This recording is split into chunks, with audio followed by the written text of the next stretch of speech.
Hey y'all, got a little book here for you. This is a FRC book by Pascal Beverly Randolph. I bought it from the old Aquarian, Antiquarian online catalog, but it's called Ravalette, the Rosicrucian story by Pascal Beverly Randolph, the man himself. So it's an interesting book. I believe the introduction is, or prologue, or I think the introduction's written by, what is it, Swinburne Clymer, and he goes into all this kind of crazy kind of stuff, etc., etc., etc. You know, if you've read any Swinburne Clymer, he's a good storyteller, shall we say? It's nice to listen to him. I liked his introduction. I liked his introduction, but anyway. So what is this? What is this book about? It's called. Let's see the spine. It's called Ravalette. I hope that's how I'm supposed to pronounce it. Ravalette, the Rosicrucian's Story by Randolph. So this is a novel. It's an occult novel, kind of like, in the vein of Zanoni or Brother of the Third Degree, but it's written by Randolph, and it also acts as a kind of, what would you call it, spiritual biography. So at the beginning of this book, or is it in the introduction, they go through this fairy tale almost. And the fairy tale is about, some king who doesn't want to give his daughter away, and so he makes a riddle, and you got to solve it, blah blah blah. That age old tale. But nonetheless, so the riddle is something like what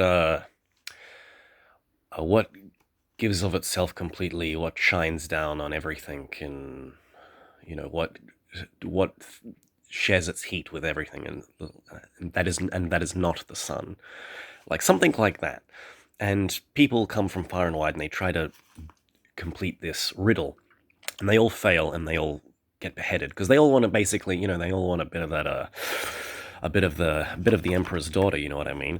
But nonetheless, they all fail. Except one day, I believe it's a consort or a king from another country comes, and he's got some minstrel with him, and the minstrel falls in love with the princess.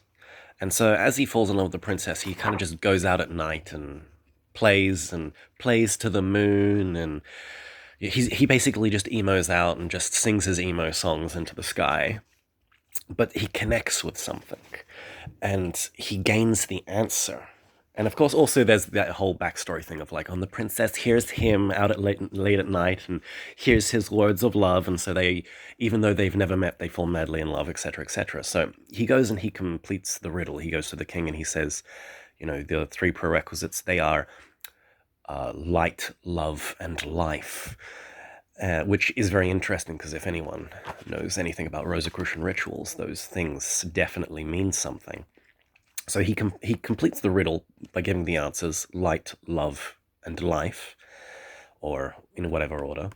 And the king's like, okay, I guess, and goes to marry him off. Now, the interesting thing that happens is, I'm just going to go to random pages and just let you view them because there's no diagrams in this book. So what happens is the king goes to marry him off, and what happens? What do you call it? The viceroy or the advisor to the king basically hates the minstrel because he was aiming for a bit of that sweet emperor's daughter, but he's not going to get it now. So he convinces the king that, he used clearly devil's work and trickery and foul play.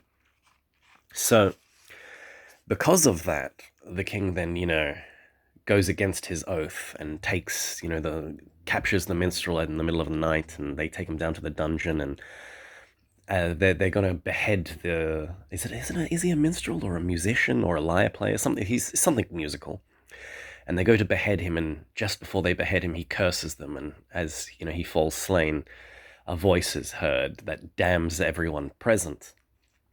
So basically, the viceroy and the king are doomed to reincarnate continuously upon the earth as they go by, through years and years and years, and to continuously suffer. And so the king in the modern day, he is the stranger in this story. He is basically he's Pascal Beverly Randolph. And the viceroy is a guy called Dula Bell, which is very interesting.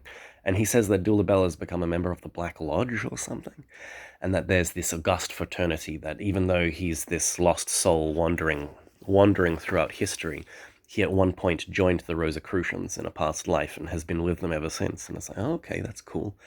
But through this story, and to break this curse, he basically has to marry a daughter who does not descend from Adam's blood, which is very interesting. So there's obviously a female character in this book as well. But nonetheless, what ends up happening is, I may as well just show you the cool cover now. What ends up happening is he meets this guy called Ravalette, and so there's a character called Ravalette, and amongst other things, like the editor of the book gets a character, and the narrator is a character or something like that.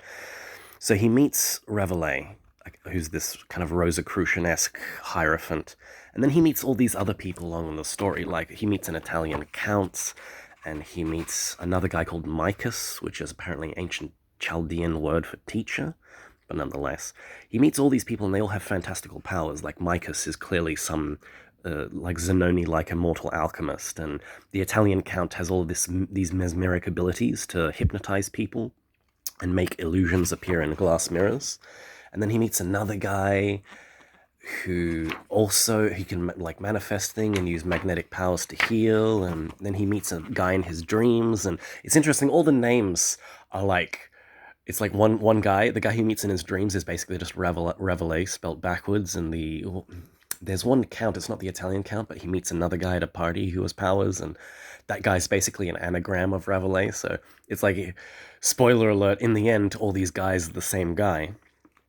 But nonetheless, there's this weird interplay with Ravalette, this master, Rosicrucian master, he's clearly some kind of immortal, but he himself cannot tell his fate. So the stranger, Pascal Beverly Randolph, in the book, is basically the only one who has the requirements. He's a special soul, a 1 in 5 million. And if he goes into a specific sleep, what do they call it? The sleep of Silene. He can, in fact, know the future of these immortals. And so there's all these interesting characters in this book. And then there's, the love story behind it, and all these kind of, little interesting tidbits and kind of clues. And a lot of it is, but there's no kind of high magic. Like Pascal Randolph, if you know the guy, he first started off kind of in Spiritism and then went to Europe. And so this book is basically a reflection of, mesmeric stuff and Spiritism, and it's like, he's into that, and Ravalette says, no, you must avoid this because, there's higher things, there's the Alexa that you must learn to elaborate. So nonetheless, and there's the little Martinist order sigil from the east of the Supreme Council of Paris, France. Nice. So yeah, this is an interesting book. It's good. I wouldn't say there's anything like unique knowledge in it or anything. If you see this on a book list, you can buy it as a collector's item. I really bought it merely because Randolph's stuff are just so hard to find nowadays, and I want to actually read something from the lips of the man himself. So that's why I bought it. But anyway, yeah, that's the book.